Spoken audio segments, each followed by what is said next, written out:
What's up, everybody? Can you guys hear me? All right. I just want to thank everybody for letting me speak after Pastor Rob. I appreciate it very much. All right. How many of you are happy to be here? Let's raise this up a little bit.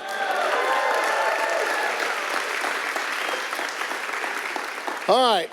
I am super excited to be here. Normally I get a head mic because I like to move around a lot, but I will try to keep it as much as I can. Can we give a round of applause for your pastor, please? So I'm speaking twice, and I just want to honor your pastor for a minute. When I say that 99.9, people get mad at me all the time. Oh, Graham, you can't say the church or you can't say this because there are good people doing it. And, of course, no, I'm good, Pastor Rob. Thank you. Oh, okay. I don't want people to see me have to try to struggle to get that on, but I appreciate it.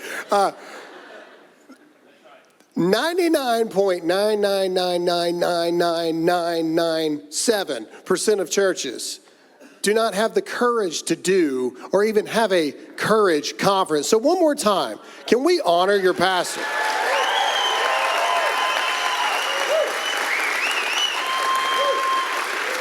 You guys can sit down. I'm not, yeah. People are like, oh gosh, is he going to keep us up here the whole time? Anyway, so I'm speaking twice, and so today I figured I would intro, and then tomorrow, you got to come back tomorrow. Tomorrow we would talk about the other thing, and this is the Courage Conference, and since Pastor Rob went so military heavy, I think I'm going to pivot a little bit as well. So oftentimes in a war, the higher ups will have the soldiers come back to give them the status of how the war is going out on the battlefield. And I hate to break it to a lot of you, but the status is not great right now. How many of you know this? As Christians, and you'll hear so many Christians go, oh, well, Graham, we all know how it ends. Yes, I know. Jesus comes back and we win. But that is not an excuse to be a lazy, spineless, coward Christian that does nothing. God gives us nothing in the Bible. I've checked. I've looked a lot. Yes, God tells us to rest, but God never tells us to be weak, cowardice, afraid, and unwilling to stand for the truth of the Bible and Jesus' teaching. I've looked. It's not in there. But it occurs to me that if we're going to talk about courage, to have courage, you first must know what the truth is. And maybe that doesn't make a lot of sense. So let me try to explain. If you don't know the truth of what is right and what is wrong, what is moral and what is just, then how can you know that you need courage to stand for something in the first place? You see, people tell me all the time, a lot of people don't know this, the past 3 years of my life on top of doing the show that I do or anything, does anybody watch the show at all? Does anybody see? Anybody know what I do? Okay, good. It's always scary when you ask and you get crickets and you're like, oh, it's going to be a long day. Past 3 years, I really felt the Lord calling me to do more kingdom work, and I didn't really know what that meant. And I naturally assumed, I'm like, oh, God wants me to go back to college. And so I did. I went back to seminary school and did all that stuff and did a residency at a church. And even most people don't know this. I got my pastoral credentials and all that other kind of stuff because I thought, man, Lord, are you leading me to be a pastor? And then I realized after about 3 months of working in a church that your pastors and your pastor and other pastors that do it are saints because I can't stand people that much. The Lord has given a special temperament to people that are called to be shepherds of people. And it is truly a calling and it is truly a gift. And I'm the guy that I heard Pastor Rob say dumb, or stupid, I say idiot sometimes, and people get real upset. How many times do I have to tell you not to cheat on your wife? I don't know what to tell you anymore. Don't do it. I'm not the guy. I'm not the pastor to do it. And so I've realized that God has used the platform that He has given me to speak truth and to be the guy that will receive the arrows, to be the guy that will speak the things that people are afraid to speak because, hey, I've probably gotten literally 50 death threats since I've been here. It's my life, and that's how it goes. Nothing is more vitriol than when, see, everybody says that they want to know the truth. Well, until someone tells the truth about you, and then nobody wants to hear it. And that's where we are in a nation right now. We live in a nation where people want their truth. They don't want the truth, they want their truth. They want their own selfish desires of what it should be.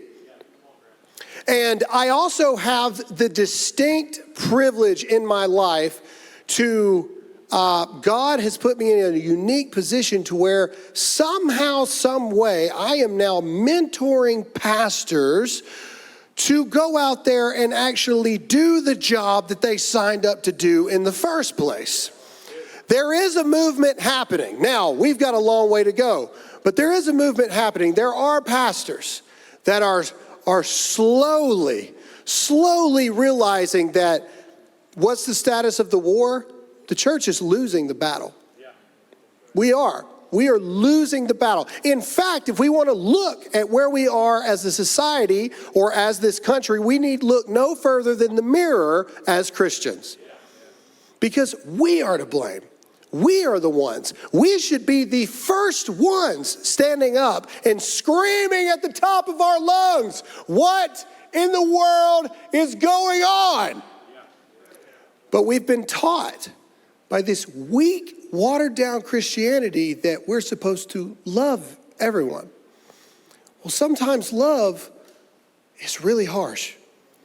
And sometimes love is sometimes the person that loves you is the person that will spear tackle you before you put that needle back in your arm.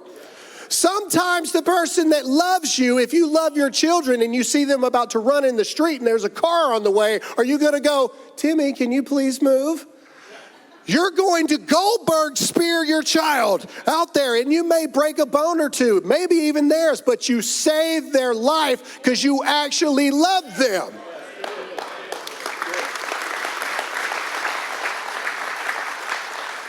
People tell me I yell. I don't feel like I yell. The military calls it inflections of tone. My wife tells me all the time, you've got to stop yelling. I'm like, that wasn't a yell. Anyone who thinks that is a yell has never been yelled at. But either way, I'm told all the time by these pastors that I talk to, and another reason why I realized that my fight and my battle was not inside of the church, my battle was outside of the church. Because any pastor in here, Pastor Rob, let me know if you've heard this before. As Christians, we have to manage this tension between love and grace. Or grace and truth is a better way to say it.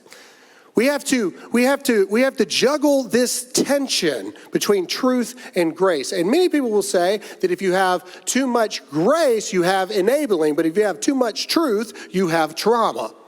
And see, unfortunately, in the church today, we've leaned so far into grace that we as Christians are nothing but enablers for evil because we don't do anything about it. And I would argue which one of those should come first. And I would argue the fact that it's truth. And I know I'm biased because people tell me I'm a truth teller, but let me explain to you why. How do you know you need grace in the first place if you don't even know what the truth is? You see, if you offer people grace first all the time, they're far less likely to receive the truth. But if people accept the truth, then they will accept and desire grace. So we have an obligation to fight. We have an obligation to do this. And a lot of people think, well, Graham, I can't do that.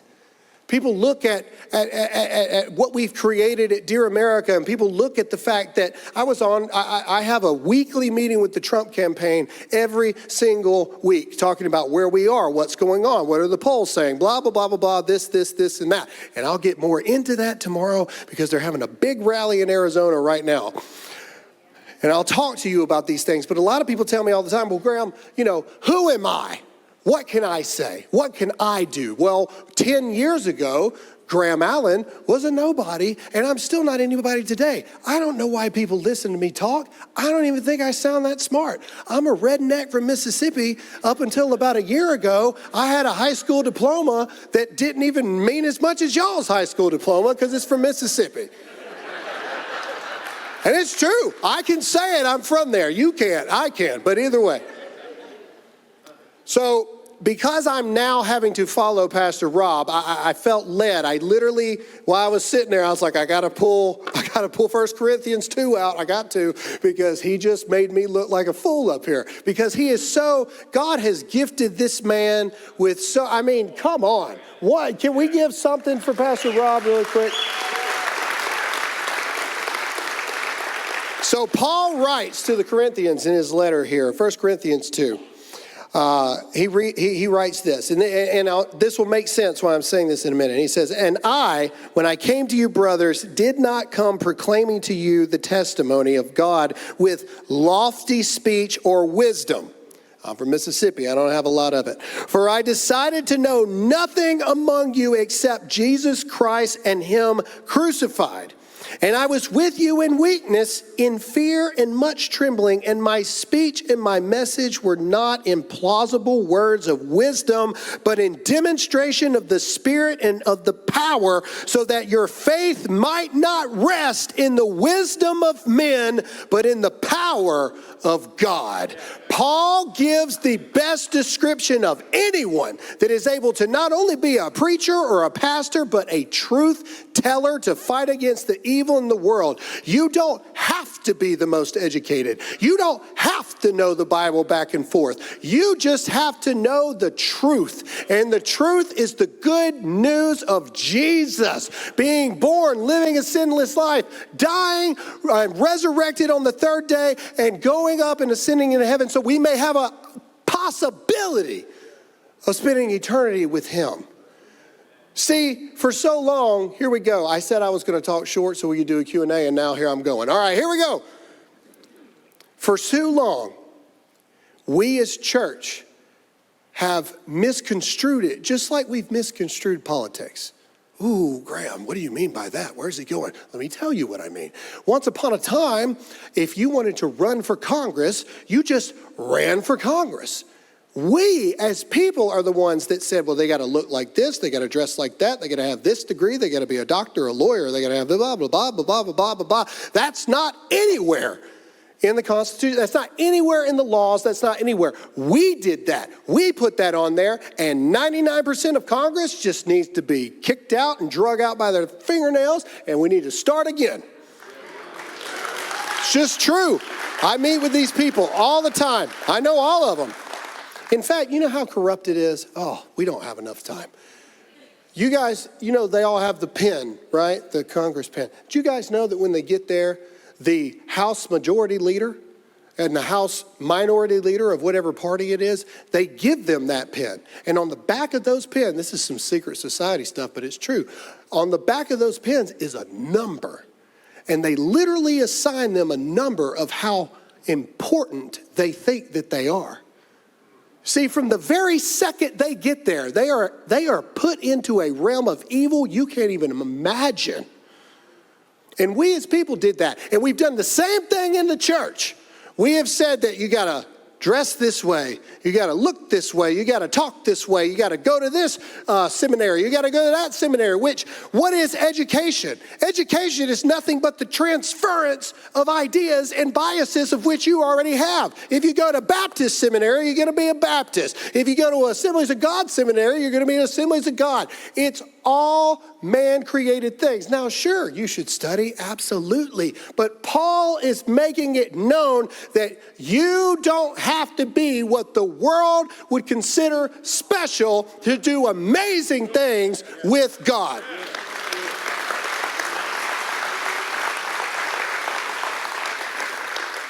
All you need is the truth. And when you know the truth, courage becomes far easier. Because you know what is right and you know what is wrong. And I'm going to end this right on time because we're going to do a long interview style Q&A here and really deep dive into some things. But if you know the truth, is Jesus, if you know the truth is the ways of the gospel of the Lord, if you know the truth and that we are fighting a spiritual battle under the veil of politics, then you know that you need to have courage to take a stand. But the question is, do you have the will to act? And tomorrow, I'm going to talk to you about what it takes to have the will to act.